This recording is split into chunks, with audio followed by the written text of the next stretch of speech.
ഇവിടെ ആയിരുന്നു റമദാൻ 16 സായും സന്ധിയിൽ നബിയും 313 സഹാബത്തും വന്ന് ക്യാമ്പ് ചെയ്ത് ഹൈമ കെട്ടി. ഇവിടെ കുറെ ഹൈമ ഉണ്ടായിന് ഏകദേശം 2-3 വർഷം മുമ്പ് വരെ. ഒക്കെ പൊളിച്ചു കളഞ്ഞു.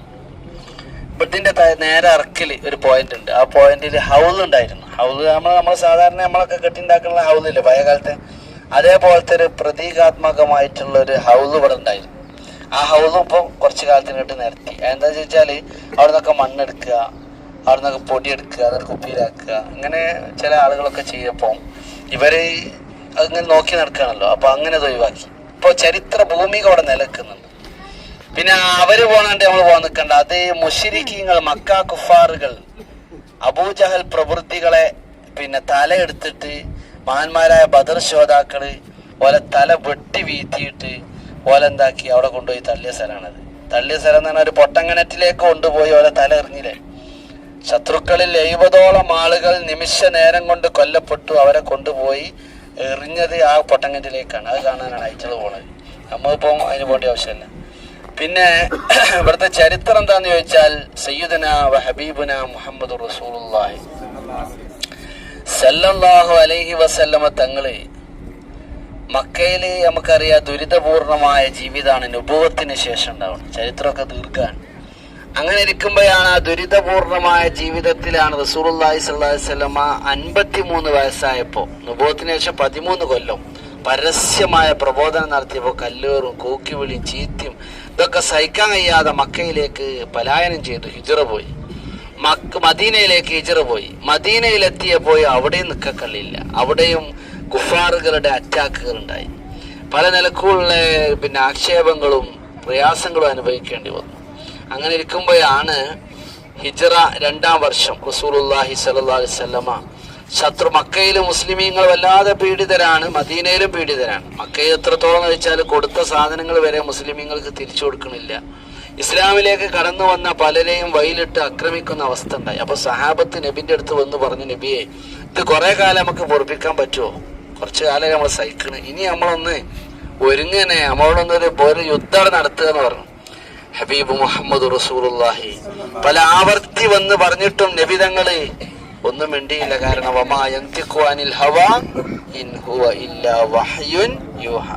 അള്ളാഹു ഒരു കാര്യം, നബി നിങ്ങൾ ഇറങ്ങിക്കോളി, യുദ്ധത്തിന് ഇറങ്ങിക്കോളി, അള്ളാഹിന്റെ തീരുമാനം വരാതെ നബിക്ക് ഒരു തീരുമാനവും ഇല്ല. അള്ളാഹുവിൽ നിന്നുള്ള തീരുമാനമാണ്. അങ്ങനെ ഇരിക്കുമ്പോഴാണ് ഹിജ്റ 2-ാം വർഷം അല്ലാഹു സുബ്ഹാനഹു വ തആല സൂറത്തുൽ ഹജ്ജിലെ ആയത്തുണ്ട്, ഉദിന ലില്ലദീന യുഖാതലൂന ബിഅന്നഹും ളുലിമു. മുസ്ലിമീങ്ങൾ ആക്രമിക്കപ്പെട്ടിരിക്കുകയാണ്, അവർ സ്വഭവനങ്ങളിൽ ആട്ടിയോടിക്കപ്പെട്ടിരിക്കുകയാണ്. അതുകൊണ്ട് യുദ്ധത്തിനുള്ള അനുവാദം ഇതാ നബിയെ അങ്ങേക്ക് ലഭിച്ചിരിക്കുന്നു. ഈ അനുവാദം കിട്ടിയതോടുകൂടെ റസൂലുള്ളാഹി സ്വല്ലല്ലാഹു അലൈഹി വസല്ലമ ഈ മക്കയിൽ നിന്ന് അബൂ സുഫിയാന്റെ നേതൃത്വത്തിൽ വലിയൊരു സംഘം കച്ചവടം എന്ന പേര് പറഞ്ഞ് വ്യാജേന ഷാമിലേക്ക് പുറപ്പെട്ടു എന്ന് വിവരമറിഞ്ഞു. അവരെ ലക്ഷ്യം കച്ചവടമൊന്നുമല്ല, ആയുധം ശേഖരിക്കുക എന്നുള്ളതാണ്. മുസ്ലിമീങ്ങൾക്കെതിരെ ഒരു പടപ്പുറപ്പാട് നടത്താനുള്ള ആയുധം ശേഖരിക്കാനാണ് പോയത്. അവരെ തടുക്കാൻ വേണ്ടി നബി സല്ലല്ലാഹു അലൈഹി വസല്ലം നിർദ്ദേശിച്ചു. മദീനയുടെ ഒരു ഭാഗത്ത് 200ഓളം സഹാബത്ത് കാത്തു നിന്നു. പക്ഷെ അബൂ സുഫിയാനും സംഘവും കടന്നു കളഞ്ഞു, കിട്ടിയില്ല. അവര് പോയി ആയുധം ശേഖരിച്ച് തിരിച്ചു വരുമ്പോഴേക്കും എന്ത് ചെയ്തു? ബദർ യുദ്ധത്തിനുള്ള കളമൊരുങ്ങുകയാണ്. അന്ന് പിന്നെ മക്കയിലും ഈ സംഭവം ഉണ്ടായി. അതായത് മദീനയിൽ വെച്ചുകൊണ്ട് അബൂ സുഫിയാന്റെ സംഘത്തെ മുഹമ്മദ് നബിയും അനുയായികളും തടഞ്ഞിരിക്കുന്നു എന്ന വലിയൊരു കിംവദന്തി, ഒരു വാർത്ത, ആക്രമിച്ചിരിക്കുന്നു എന്ന വാർത്ത, അവർക്ക് അക്രമം ഉണ്ടായി എന്നുള്ള വാർത്ത അവര് പ്രചരിപ്പിക്കാൻ തുടങ്ങി. ആ പ്രചരണം എത്രത്തോളം എന്ന് വെച്ചാല് മദീനയിലെ മുനാഫിക്കുകൾ ഉബയ്യ് ഇബ്നു സലൂലിന്റെ നേതൃത്വത്തിൽ ഒരു കള്ള പ്രചരണമായി മാറ്റുകയും അന്ന് ആ വാർത്ത പ്രചരിപ്പിക്കാൻ മക്കയിലുള്ള അബൂജഹലിന്റെ ആളുകൾക്ക്, മക്കാ കുഫാറുകൾക്കിടയിൽ ഇത് വിളംബരം ചെയ്യാൻ വേണ്ടി ഒരു ചാരനെ, ഒരു ജാസൂസിനെ നിയമിച്ചു. അയാളുടെ പേരാണ് ലംലം. ചരിത്രം ദീർഘമാണ്. മദീനയിൽ നിന്ന് അയാൾ പ്രത്യേകം കൂലി വാങ്ങിയിട്ട് ഒരൊട്ടകപ്പുറത്ത് ആ ഒട്ടകത്തിന്റെ മൂക്കിന്റെ കോലെങ്ങനെ അതിന്റെ ആ ഒട്ടകത്തിന്റെ പിന്നെ മഞ്ചല് വേറൊരു ഭാഗത്തേക്ക് ചെരിഞ്ഞു നിൽക്കുന്നു, അതിന്റെ പിന്നെ കാത് കീറിയിരിക്കുന്നു. ഇങ്ങനെയുള്ള ഒരു ഒട്ടകത്തെ സജ്ജീകരിച്ചുകൊണ്ടാണ് ലംലമ് പുറപ്പെടുന്നത്, കീറിപ്പറഞ്ഞ വസ്ത്രവുമായിട്ട്. അപ്പോഴേക്കും മക്കയിൽ ഒരു സംഭവം ഉണ്ടായിട്ട് ആത്തിക്ക ബീവി ഒരു സ്വപ്നം കണ്ട. ആ സ്വപ്നം അവിടെ പടർന്നു. എന്താണ് സ്വപ്നം? അബൂതാഹിൽ വന്നുകൊണ്ട് ഇതാ ഒരു പ്രഖ്യാപനം ഒരാൾ നടത്തും. അന്ന് മക്കക്കാർക്കുള്ള നാശമായിരിക്കും എന്നൊക്കെയാണ്. ചരിത്രം ദീർഘമാണ്.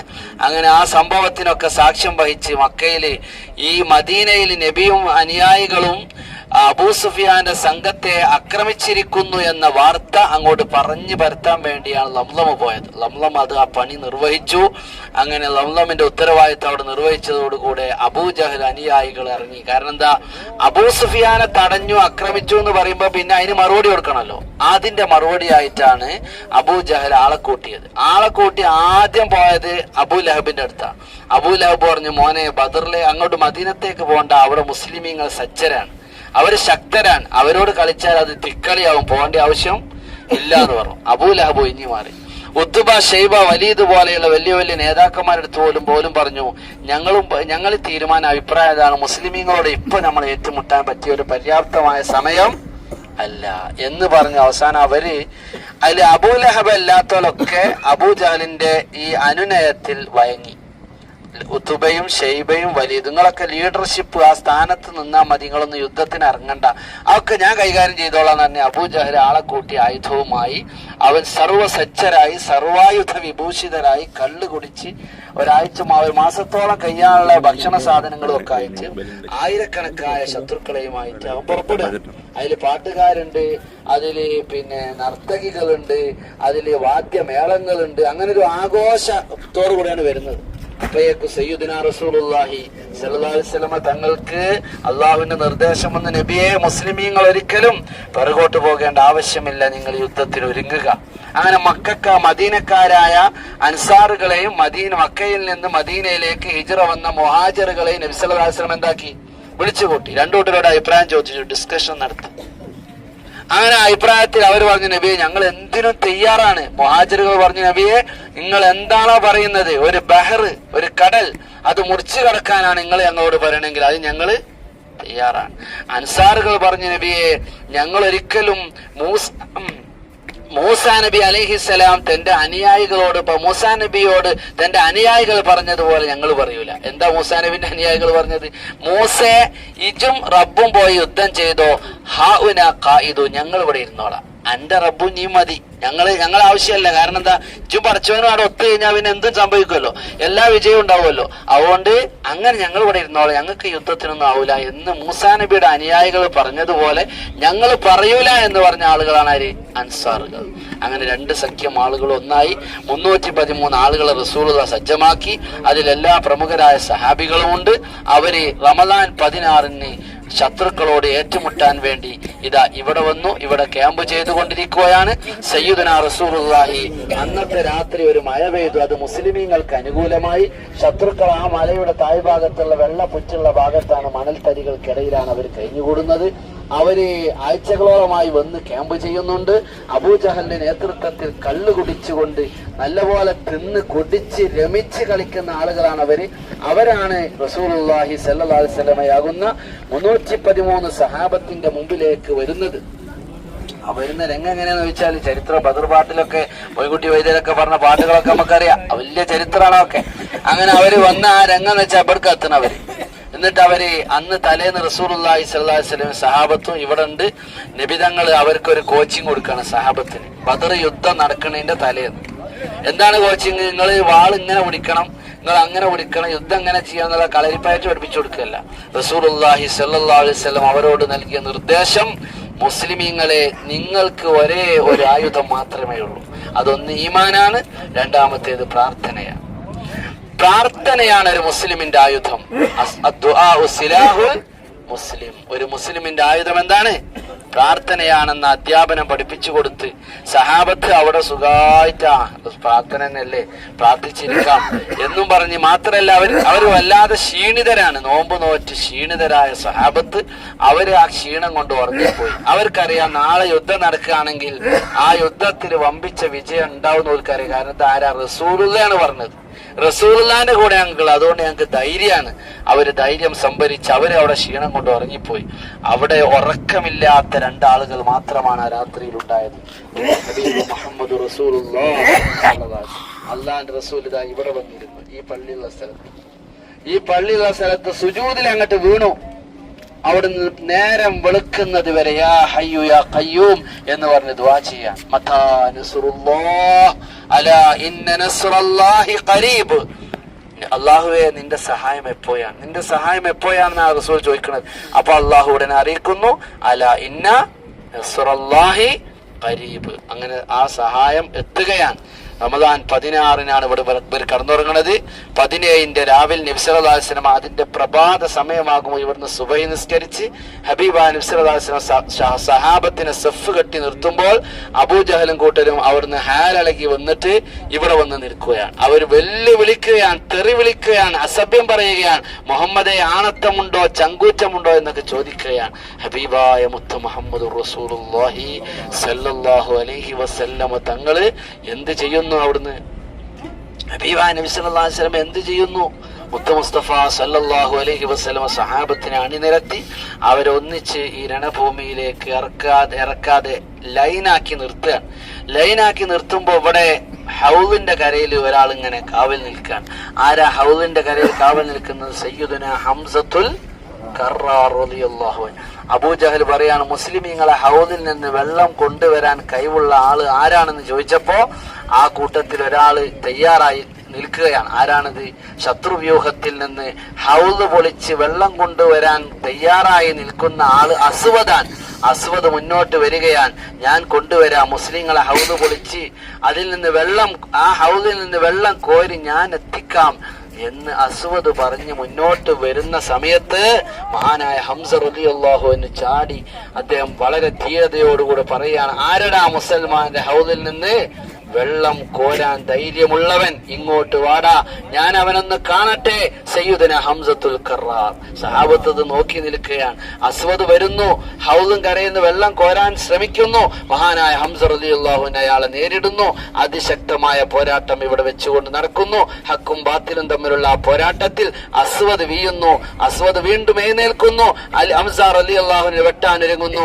ഹംസ റളിയല്ലാഹു അൻഹു തടുക്കുന്നു. അതിശക്തമായ പോരാട്ടത്തിൽ അന്തരീക്ഷം കരിയിലെ പറത്തുന്നു.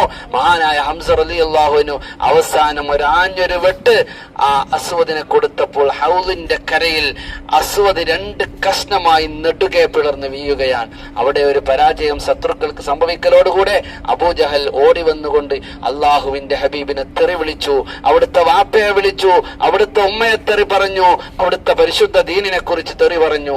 ഉടനെ 2 ചെറുപ്പക്കാർ, 2 ചെറിയ ചെറുപ്പക്കാർ അവർ ഓടിച്ചെന്ന് അബൂജഹലിന്റെ താടിക്ക് പിടിച്ച് അവനെ നിലത്തേക്ക് മറിച്ചിട്ട് അവന്റെ ഗണഛേദം വരുത്തി ഒരു കുന്തത്തിൽ ഒരു കുന്തത്തിൽ ഒരു കൊളുത്തിയിട്ട്, അതായത് തലയും ഉടലും വേറെയാക്കിയിട്ട് ഒരു പാന്തം കാതിലൂടെ തുളച്ചു കയറ്റിയിട്ട് ആ നല്ല വെയിറ്റുള്ള അബൂജഹലിന്റെ തല ഇലാ ഹളറത്തി റസൂലില്ലാഹ്, ഹബീബായ നബി തങ്ങൾ ഇവിടെ എല്ലാം കണ്ടിരിക്കുകയാണ്. തങ്ങളെ മുമ്പിലേക്ക് വന്നു.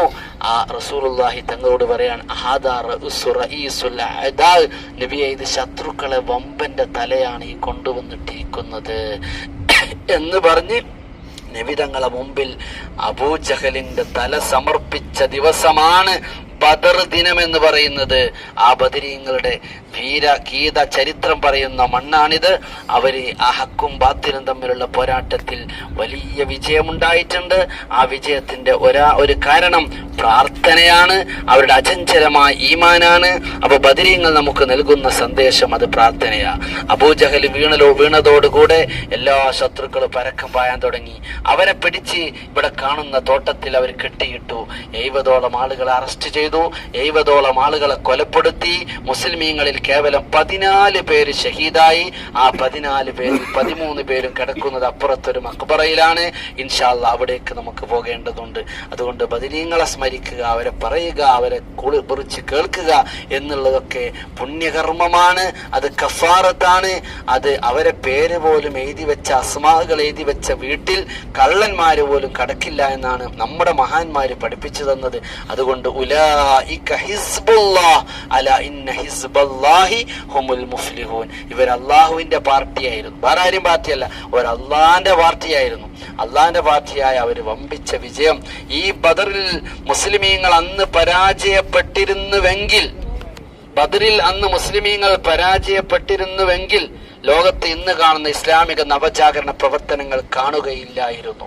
ഇന്ന് ലോകത്ത് ഇസ്ലാം ഏത് ഭാഗത്തുമുണ്ട്. സൂര്യൻ അസ്തമിക്കാത്ത വെള്ളക്കാരന്റെ മൂക്കിനുതായെ അമേരിക്കയിലും ഇംഗ്ലണ്ടിലും പോളണ്ടിലും ജർമ്മനിയിലും എല്ലാ ഭാഗങ്ങളിലും, ലോകത്തെ എല്ലാ ഭാഗങ്ങളിലും ഇസ്ലാം വളർന്ന് പന്തലിച്ചു കൊണ്ടിരിക്കുക. അതിന് കാരണം ഗസ്വത്ത് ബദറുൽ കുബ്ര.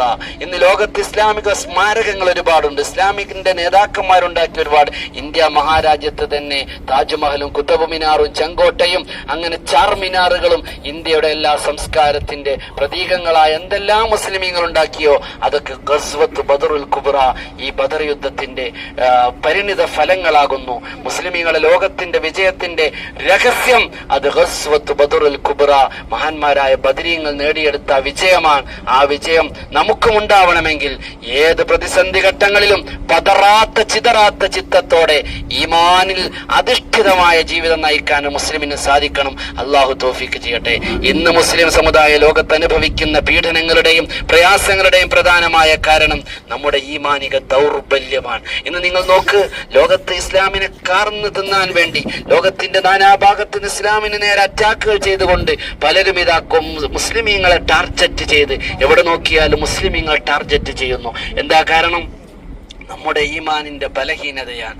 അല്ലാഹു തആല നമ്മോടൊരു കാര്യം പറഞ്ഞിട്ടുണ്ട്, അൻതുമുൽ ആലൂൻ, നിങ്ങൾ ഉന്നതരാൻ. ബദരീങ്ങളെ നോക്കിയിട്ടാണ് പറഞ്ഞത്, ഉഹദീങ്ങളെ നോക്കിയിട്ടാണ് പറഞ്ഞത്. മാത്രമല്ല നമ്മയൊക്കെ നോക്കിയിട്ടാണ് അല്ലാഹു പറഞ്ഞത്. അൻതുമുൽ ആലൂൻ, നിങ്ങൾ ഉന്നതന്മാര് തന്നെയാണ്, നിങ്ങൾ വിജയികൾ തന്നെയാണ്. പക്ഷെ ഒരു കണ്ടീഷൻ ഉണ്ട്, ഒരു നിബന്ധനയുണ്ട്. ഇൻ കുൻതും മുഅ്മിനീൻ, നിങ്ങൾ ഈമാനുണ്ടോ നിങ്ങൾ ലോകത്ത് വിജയികളാകും. ഈമാനില്ലെങ്കിൽ നിങ്ങളുടെ നിങ്ങളുടെ തലക്ക് മുകളിൽ ബോംബുകൾ വർഷിക്കും, നിങ്ങളുടെ തലക്ക് മുകളിൽ പലതും സംഭവിക്കും.